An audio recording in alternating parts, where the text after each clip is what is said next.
السلام علیکم ورحمۃ اللہ وبرکاتہ۔ بسم اللہ الرحمن الرحیم، الصلاة والسلام علی اشرف الانبیاء والمرسلین نبینا محمد وعلی آلہ وصحبہ اجمعین ومن تبعہم بإحسان الی یوم الدین۔ اما بعد فاعوذ باللہ من الشیطان الرجیم، بسم اللہ الرحمن الرحیم۔ یا ایہا الذین آمنوا انما الخمر والمیسر والانصاب والازلام رجس من عمل الشیطان فاجتنبوہ۔ برادران اسلام، واجب الاحترام بزرگوں، دوستوں، عزیز ساتھیوں، لائق احترام ماؤں اور بہنوں، آج میں آپ کے سامنے اس فتنے کی سیریز کا آخری سیشن لے کے حاضر ہوا ہوں، جو کہ شراب کے عام ہو جانے کا فتنہ ہے۔ اللہ تبارک و تعالی نے سورہ مائدہ میں فرمایا کہ اے لوگو جو ایمان لائے ہو، بے شک شراب، انما الخمر والمیسر، جوا، والانصاب والازلام، اور اسی طرح بتوں کے اوثان اور بتوں کے گاڑنے کی جگہیں، اور اسی طرح کیا ہے وہ تیر جو تم قسمت آزمانے کے لیے استعمال کرتے ہو، رجسن من عمل الشیطان، گندگی بھی ہے اور شیطان کا عمل بھی ہے۔ فاجتنبوہ، رکو ان سب چیزوں سے تاکہ تم لعلکم تفلحون، فلاح پا جاؤ۔ تو فرمایا کہ شراب یہ اللہ نے حرام کر دی، اور اس بارے میں فرمایا کہ یہ گندگی ہے، یہ شیطانی عمل ہے، اور اللہ کے رسول نے بتلایا کہ قرب قیامت کی نشانیوں میں سے ایک نشانی یہ بھی ہے کہ شراب عام ہو جائے گی۔ ہمیں افسوس ہوتا ہے کہ کتنے ہمارے مسلمان کہنے والے بھائی ایسے ہیں جو نام مسلمان ہے، جو لا الہ الا اللہ کا کلمہ پڑھتے ہیں، جو اللہ کے رسول صلی اللہ علیہ وسلم کو رسول مانتے ہیں، لیکن اس فتنے میں پڑے ہوئے ہیں۔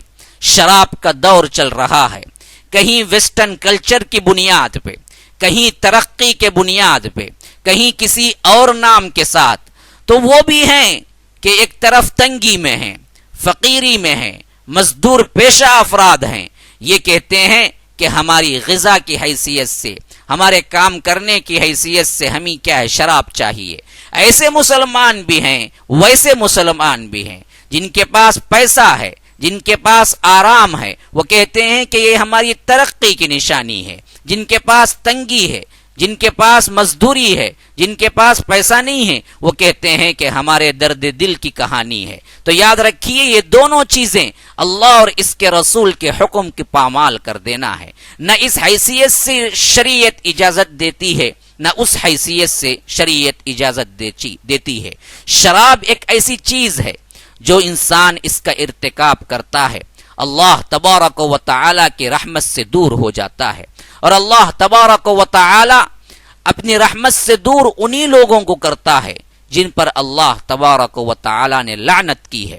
تو یہ شرابی کے لیے شریعت نے یہ سزا مقرر کی تھی کہ انہیں مارو، اور حضرت عمر کے دور مبارک میں 80 کوڑے مارا جاتا تھا، اور اس آدمی کے لیے 1 سال جلا وطن یعنی شہر چھوڑ کر چلے جانا یہ کر دیا جاتا تھا۔